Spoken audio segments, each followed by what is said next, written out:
What are some lesser-known hobbies that are actually fun and interesting?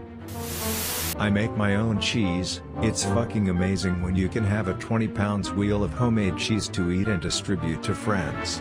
It takes time and precision, but you can also experiment. It blends art and science perfectly. Amateur radio. It's a fun way to learn about technology while at the same time making new friends across the world. It's communication completely independent from the type of infrastructure your cell phone relies on. Ever heard of magnet fishing? I'll bite. What's magnet fishing? Simply put, you cast out a big-ass magnet, and drag it across the bottom of a river, and see what cool magnetic stuff you can pull in. My brother-in-law did this until he pulled a live grenade out of a lake last year. It was very fortunate he didn't accidentally blow himself up. Added for more details, sister and brother-in-law went magnet fishing in a small lake near their house, something they did all the time. Bill caught a grenade and immediately called the cops because he's not an idiot. Cops didn't believe him until he sent them a picture of the grenade with his phone. A couple of officers came out to confirm that it was real, then promptly blocked off the nearby road and called in the bomb squad. Bomb squad arrived a few hours later and safely detonated the grenade. Everyone involved seemed to think this was the coolest thing ever. It didn't really register until later that both my sister and her husband could have died in a freak grenade accident. We joke about it now, but honestly, what a random and horrifying way to go. My husband has gotten really into bird watching and it's adorable. We now have several bird feeders around the property and the bird food is added to our chewy order. He takes the dogs to go make the rounds and feed the birds every morning. He tells me about all the different kinds, their personalities, etc. I make chainmail stuff from scratch. It's not the authentic riveted stuff, but it looks pretty similar and it's really nice to zone out for a few hours, listen to a podcast, and just weave. The supplies are pretty easy to get to. All you need is a spool of electric fencing wire, a screwdriver to wrap it around, something to cut the rings off with, and some pliers. Brick collecting. As long as you have the space to keep them, many of them are stamped with their maker so you can track bricks from all across the country, and the designs are neat. Beyond that, different areas have different clay properties, so bricks look very different based on where they were made. It's nice to have a physical piece of a building, or piece of history too. I've got a brick from the Pabst Brewery in Milwaukee and a brick made by Mr. Rogers' parents' company. For example, it's great. Finding them can be a great scavenger hunt, and then you get to do deep dives into history and geology. Crawling around in the woods and hiding. It is so fun. If you are good, wildlife will just resume around you, and it is just so cool to see all of nature at work around you. It's all fun and games until you bump into an ant colony. Judging by the giant snapping turtle and deer I almost hit today with my car pass, haha. Beekeeping. Truly fascinating. My dad just had a few splits and is up to 13 hives. He's about to start breeding queens. Butterflies taxidermy. I'd love to do this, but it seems like every year there are less and less butterflies. Frown. This year alone I've only seen 2 white ones. Cabbage butterflies? You can buy them online from ethical sources shop. Oh, I didn't realize you could buy them already dead. Not that I was gonna go kill butterflies, lol. I'll definitely check that out. This sounds like a really cool hobby.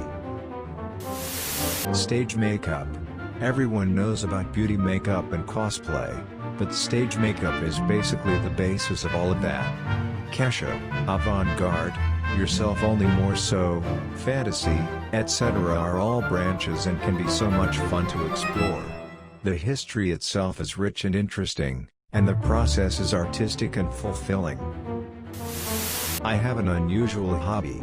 Most people think it's weird, but I find it really interesting. You sure have heard of urban exploring, but I'm so obsessed that I can explore the same abandoned building over and over again and I won't get bored. There is this abandoned beer factory that I've explored over 20 times, and every time I'd find something new. I know almost its whole history, and when I bring new people there to show them the place, I like telling them what happened. Most of them don't care. interrupt me or just let me speak so I won't get mad. I have been told that I say it with so much passion that I sound as boring as a teacher. Yes, I find people to go with, but no one is as passionate as I am. No one cares about the history of that place, and most of my friends go to abandoned places because it's a safe space to smoke. I have seen videos of teenagers that go there just to break glass and to set stuff on fire. That is so much disrespect for a place full of history that once was important to the citizens. I have spent a lot of time searching information of the building on the internet, and I have made discoveries myself.